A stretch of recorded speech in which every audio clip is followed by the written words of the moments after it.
ഇതാ ഈ മലയാളികളുടെ കുഴപ്പം. മിണ്ടിയ കല്യാണം കൂടെ പൊറപ്പിക്കൽ. ഈ മെന്റാലിറ്റി മാറണമെങ്കിൽ കുറച്ചുനാൾ കേരളം വിട്ട് താമസിക്കണമെന്ന് പറയുന്നത് വെറുതെ അല്ല. എന്റെ പെങ്ങളെ, ഇത് അങ്ങനെയൊന്നുമില്ല.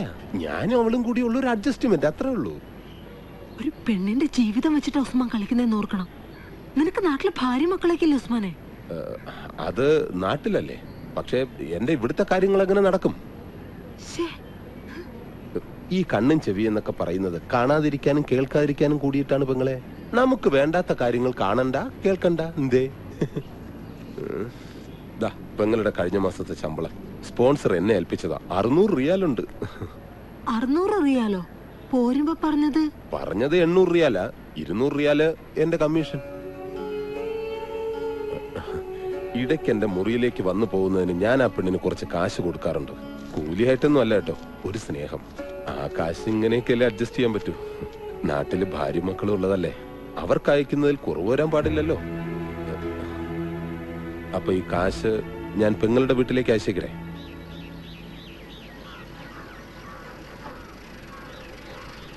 അമ്മേ, വേഗം വാ, കത്തുണ്ടെന്ന് തോന്നണു. ചേച്ചിയുടെ കത്താണോ മോളെ? അല്ല, കുറിക്കമ്പനിന്നാ. തവണ മുടങ്ങിയത് വേഗം അടയ്ക്കാൻ. ഈശ്വര, എന്റെ മോക്ക് എന്താ പറ്റിയേ?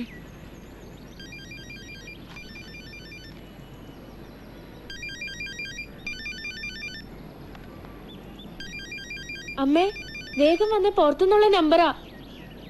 ഹലോ ഹലോ, അശ്വതിയുടെ വീടല്ലേ? അതെ, ആരാ സംസാരിക്കുന്നേ? ഞാൻ സൗദിന്നാ. എനിക്ക് അശ്വതിയെ പറ്റിയിട്ടുള്ള ചില വിവരങ്ങൾ അറിയാനാ.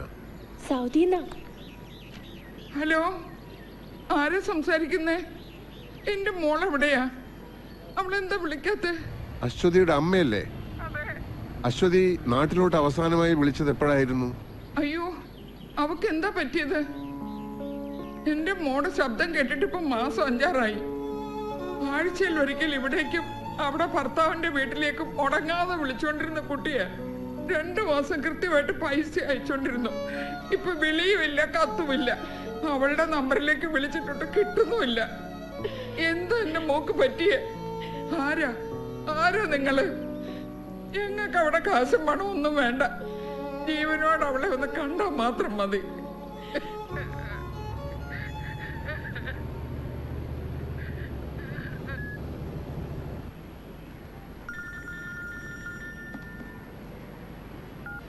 ഹലോ, റസാഖ് പറ. അതെയോ, വിളിച്ചോ? എന്താ അവരുടെ ഭാഗത്തുനിന്ന് റിയാക്ഷൻ? അതെയോ, ഇവിടുത്തെ പത്രത്തിൽ വാർത്ത വന്ന കാര്യം താൻ അറിയിച്ചോ? 5-6 മാസമായിട്ട് യാതൊരു വിവരമില്ലാത്ത മകളെ പറ്റി ഇങ്ങനൊരു വാർത്ത വന്നിട്ടുണ്ടെന്ന് ഞാൻ എങ്ങനെയാ പറയാ? എന്തായാലും നാളെ ഞാൻ ബുറൈദ് വരെ പോകുന്നുണ്ട്. സ്പോൺസറുടെ വീട്ടിൽ കയറി നേരിട്ട് അന്വേഷിച്ച് കളയാം. അന്വേഷണ റിപ്പോർട്ട് അപ്പം അറിയിക്കാം. സൺഡേക്കോളം തികച്ചില്ലെങ്കിൽ തന്റെ പണി പോകുന്ന കേസല്ലേ?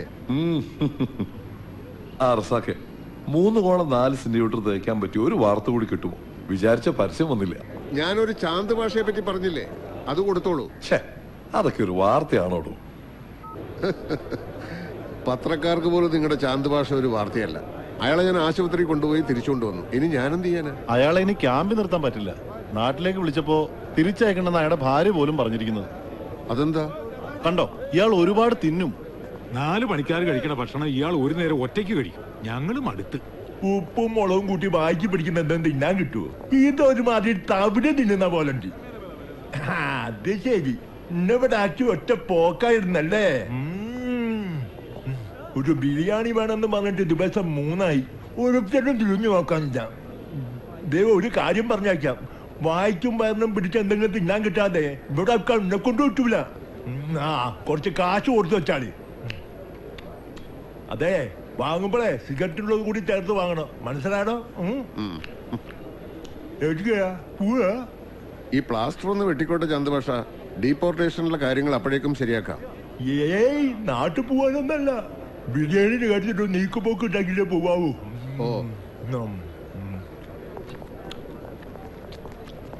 വരണ വെള്ളിയാഴ്ച ക്യാമ്പിൽ ഇൻസ്പെക്ഷൻ ഉണ്ടാവും. കമ്പനിയുടെ പണിക്കാരല്ലാത്ത ഒരാളെ ക്യാമ്പിൽ കണ്ട എന്റെ ജോലി പോകും. അതിന് ഞാൻ എന്ത് ചെയ്യാനാ? റസാഖ, എന്തെങ്കിലും ഒരു മാർഗം കാണണം. പാസ്പോർട്ട് ഇക്കാമയില്ലാത്ത ഒരാളെ മോളിൽ കയറ്റി താഴെ വീഴ്ത്താൻ ഞാൻ പറഞ്ഞു. ഒരബദ്ധം പറ്റിയതാ. റസാക്ക എന്തെങ്കിലും ചെയ്തില്ലെങ്കിൽ ഞങ്ങൾ അയാളെ എവിടെയെങ്കിലും കൊണ്ടുപോയി കളയും. പിന്നെ വേസ്റ്റ് സാധനങ്ങൾ ഏറ്റെടുക്കല്ലേ റസാക്കയുടെ പണി. എങ്ങോട്ട് വന്നേക്കാം. അല്ല റസാക്ക പോയാ നിങ്ങൾ 2 ദിവസം കൂടെ അയാൾ ഇവിടെ താമസിപ്പിക്കുക. അതിനിടയിൽ എന്തെങ്കിലും വഴിയുണ്ടോ എന്ന് ഞാനൊന്ന് നോക്കട്ടെ. روح من هنا ما ابغي اسمع شيء. هذه الخدامه اساءت لسمعتي. روح روح. صديق لو في كلمة من هندي لازم انا يعرف انا يجي من سفاره. لا تتكلم ولا كلمه. ما ابغي اسمع شيء من المليباري. انت كمان خربان وكل الهنود خربانين والا ابلغ الشرطه. get lost.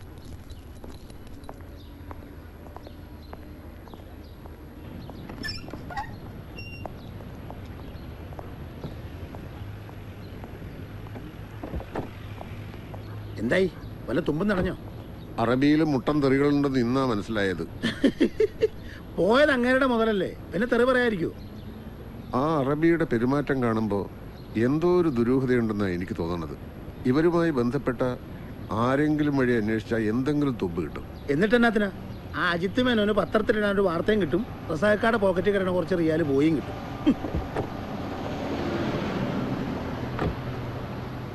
അജിത്തിന് വാർത്തയ്ക്ക് വേണ്ടിയിട്ടുള്ള അന്വേഷണം മാത്രമല്ല വർഗീസ് ചെയ്ത്.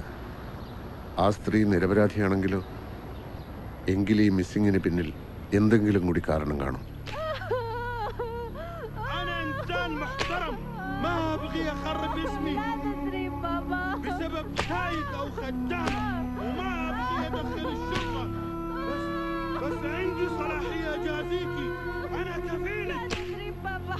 انت مسلمة الله ما يغفر لك اللي عملتيه. انت لو خربتي سمعة اهلي اقتلك. بابا اضربها ادبها. وينك يا حيوان؟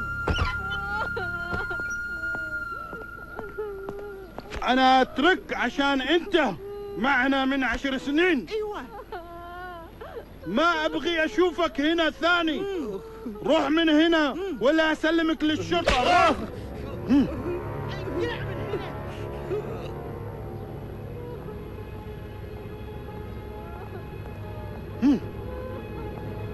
اللي جوا ما تعطيني حتى مويه.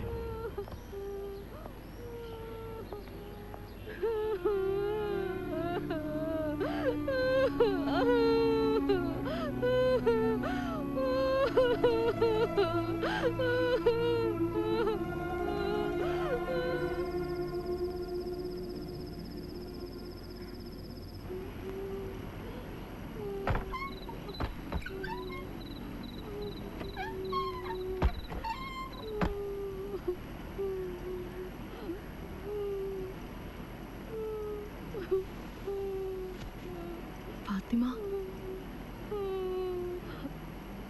അവരെല്ലാം ഉറങ്ങി. അക്കുൽ, നോ ഫുഡ് പ്രോബ്ലം. അക്കുൽ روحي ما هنا والا انت في مشكله. കണ്ട കുഴപ്പമൊന്നും പറഞ്ഞല്ലേ ഞാൻ? 2 പേരും കേട്ടില്ല.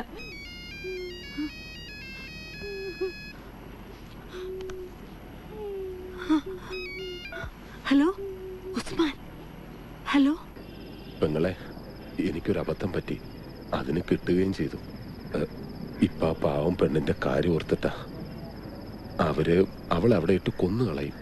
അതിനു മുമ്പ് എങ്ങനെയെങ്കിലും പുറത്തു കിടന്ന അവൾക്ക് വേറെ എവിടെയെങ്കിലും ജോലി ശരിയാക്കി കൊടുക്കാൻ ഞാൻ. പെങ്ങൾ അവളെ പുറത്ത് ചാടാൻ ഒന്ന് സഹായിക്കണം.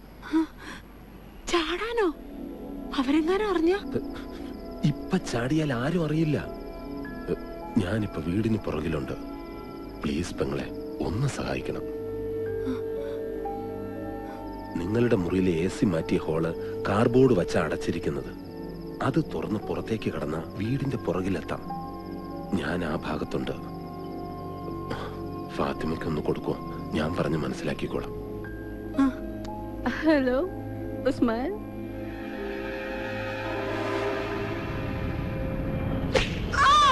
كيف راحت؟ انت عارفه.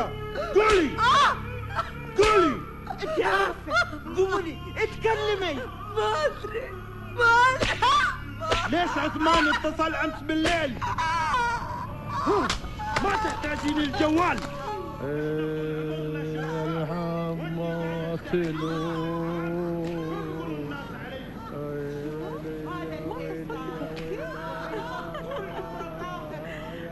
ليش ما خبرتيني؟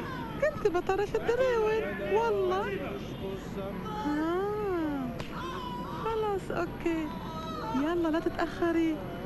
يلا باي.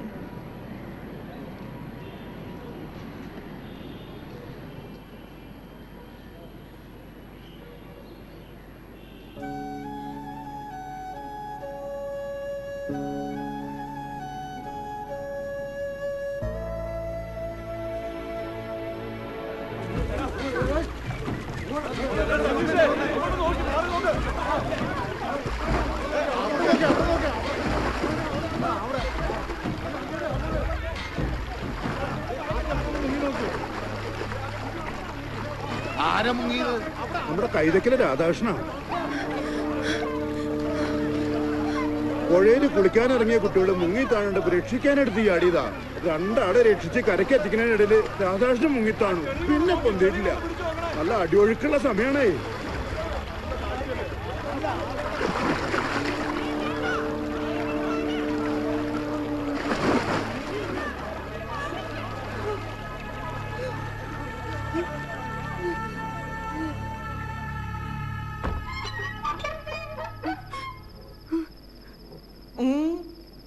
يلا قومي اكلي. ها ان شاء الله عنك ما اكلتي.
ايش هذا؟